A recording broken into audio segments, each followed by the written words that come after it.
Yaodana, bonjour à tous, toujours dimanche 24 novembre 2024. Comme j'ai fait une petite missive ce matin sur le rectangle d'or et un peu les formes fractales, l'autosimilarité, on était arrivé en fait à trouver l'équation du nombre d'or. Alors comme je traite avec les élèves en fait en ce moment, disons le second degré, en seconde et puis en première, et bien j'aimerais revenir sur comment on traite avec la forme canonique l'équation du second degré du nombre d'or. Donc, allez, entraînement à la mise sous forme canonique. Là, on reconnaît un début de développement d'une identité remarquable. Donc, j'ai x moins quelque chose, le tout au carré. C'est quoi ce quelque chose? Eh bien, ce terme-là, puisque j'ai le double produit, je divise par 2, je divise par grand X. Donc, ça va me donner moins 1,5. Facile à le trouver.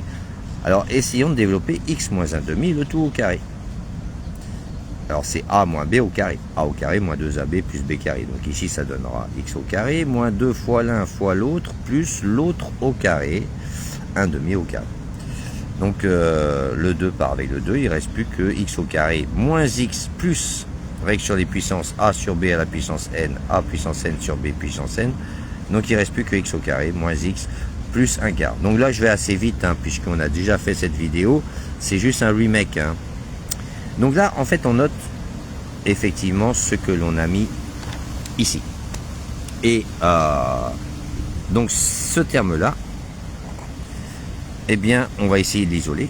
Donc, x au carré moins x. Celui-là, il passe de l'autre côté. Donc, ça va donner x moins 1,5 au carré moins un quart. On a passé ce terme-là de l'autre côté du signe égal. Alors, remplaçons ceci par sa valeur. L'équation devient, eh bien, x moins 1,5 au carré moins un quart.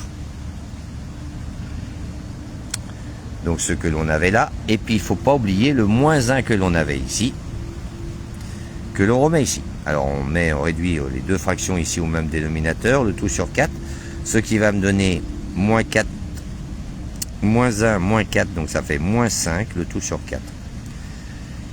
Alors là, c'est notre forme canonique. Notre forme canonique, eh bien, elle permet de faire une représentation graphique. Donc on a un décalage de 1,5 sur l'axe des abscisses. Donc le nouveau sommet, c'est 1,5. Et de moins 5 quarts sur les ordonnées. Donc nouveau sommet, 1,5 moins 5 quarts. Et donc c'est une parabole tournée vers le haut puisque le coefficient A il vaut 1. Donc c'est une équation du second degré. Voilà, donc j'ai tracé en fait mon nouveau repère.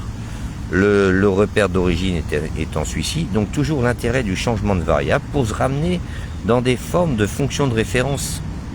Donc là on pourrait mettre grand Y est égal à grand X au carré. C'est dans le repère S, I, J. Donc là, introduction, on est en seconde première. La forme canonique n'est pas exigée en seconde, mais elle sera exigée en première. Donc les secondes, entraînez-vous. Alors à partir de celle-ci, essayons de retrouver, pour faire ensuite un tableau de signes, etc., en fait, la forme factorisée. Et pour cela, eh bien, il faut imaginer, disons, la troisième identité remarquable. Vous vous rappelez, a carré moins b carré, c'est a moins b facteur de a plus b. Alors pour cela, il faut générer un carré. J'en ai pas, et ben c'est pas grave, j'en ai un quand même. 5 c'est racine de 5 au carré, et puis 4 c'est 2 au carré. Donc règle sur les puissances, hein, donc on a racine de 5 sur 2, le tout au carré. Et là j'ai triangle au carré moins carré au carré. Ce qui fait triangle moins carré, facteur de triangle plus carré. Donc les formes géométriques dont j'expliquais, on n'est plus là en fait en termes de pédagogie, mais c'est pour reconnaître les blocs de calcul qu'on n'a pas forcément dans les formules petit a, petit b. Et là, c'est notre forme factorisée. Donc, on sait que c'est un produit de facteurs est nul si au moins l'un de ces facteurs est nul. Donc, on cherche lorsque une parenthèse est égale à 0. Donc, ça serait bien de mettre x moins la racine. Donc, si je génère un moins entre parenthèses, 1 plus racine de 5, le tout sur 2, c'est phi. Donc, lorsque x est égal à phi, eh bien, cette fonction, cette équation, la courbe associée s'annule. Donc, on le retrouve graphiquement ici.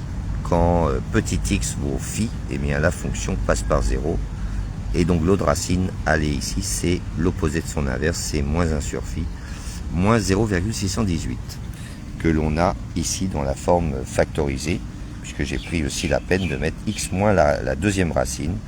Donc moins devant une petite parenthèse, donc on obtient 1 moins racine de 5 sur 2.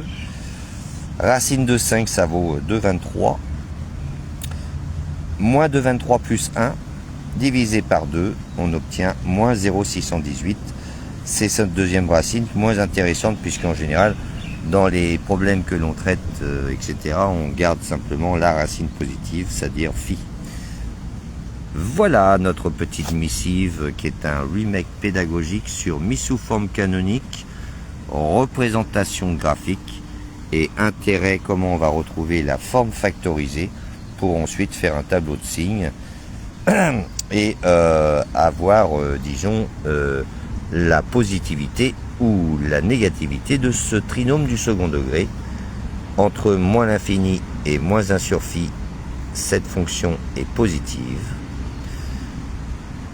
De moins 1 sur phi à phi, les deux racines de mon polynôme, eh bien, cette équation du second degré est négative. Et puis ensuite, entre phi et plus infini, elle est positive à nouveau.